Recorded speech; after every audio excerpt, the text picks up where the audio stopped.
Hey all, it's River Jim. Uh, uh, this is my fourth attempt at this, and we'll see if this pans out how it's going.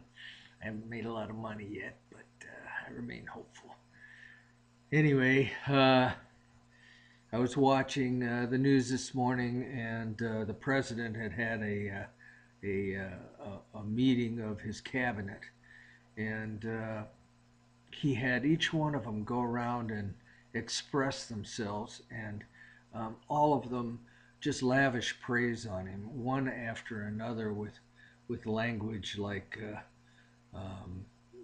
Priebus saying that he was so blessed, and that people were saying that they were so happy that he was captain of the ship at this critical moment in history, and it was just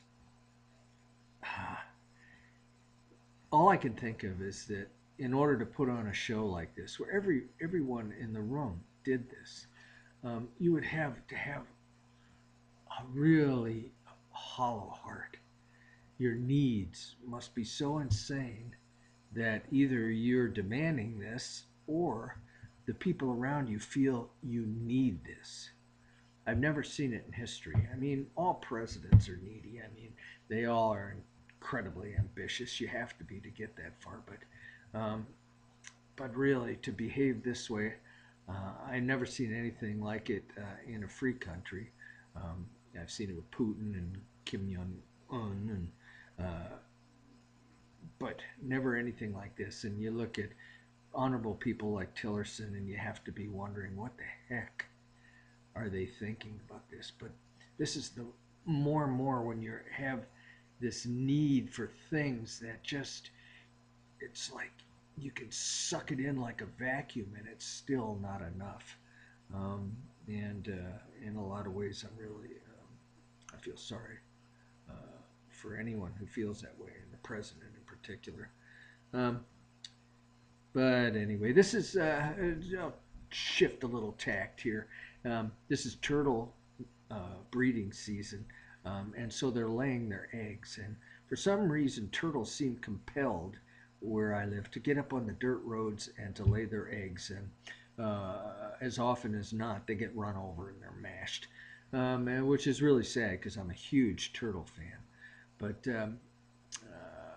I was walking by the cabin the other day, and a turtle came up and was walking along, and I grabbed it because I love turtles, and I picked it up, and I'm talking to him, and I'm holding him with his belly vertical to me, and I'm talking to him. You know, I got my hand on him, and I'm talking, and this dude doesn't seem too happy. He's like snapping and stuff, and he's just a pink turtle, and they're not that mean. But anyway, he peed on me, and and I'm just wondering if there's anybody out there that can explain to me.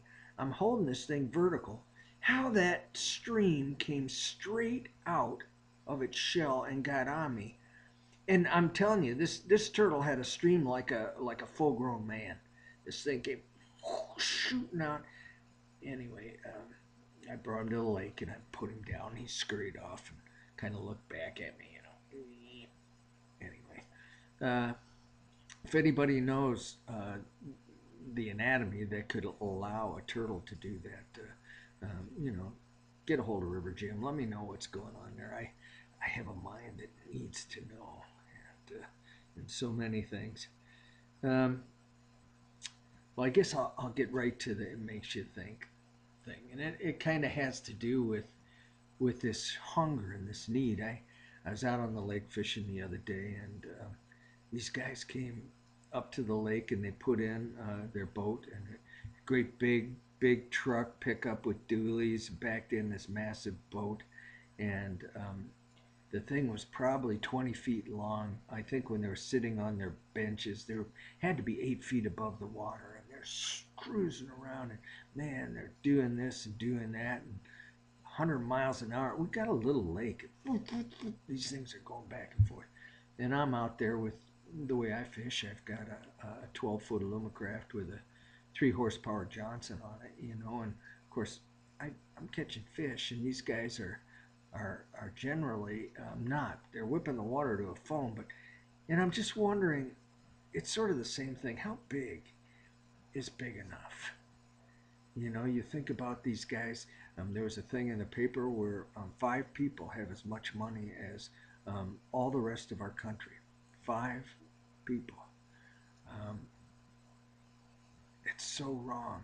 And they must have the same craving that drives them to devour. Um, and I just think the president and I think these people really need to get to the lake here and get out in my boat, um, and just kind of understand a little bit better when enough is enough. Uh, I know there's usually a twist at the end of my makes you thinks, but I don't know. Anyway, I guess that's it. And it's thundering and raining out there, so that's probably why I'm so gloomy. And Jim's not going fishing. See you next time.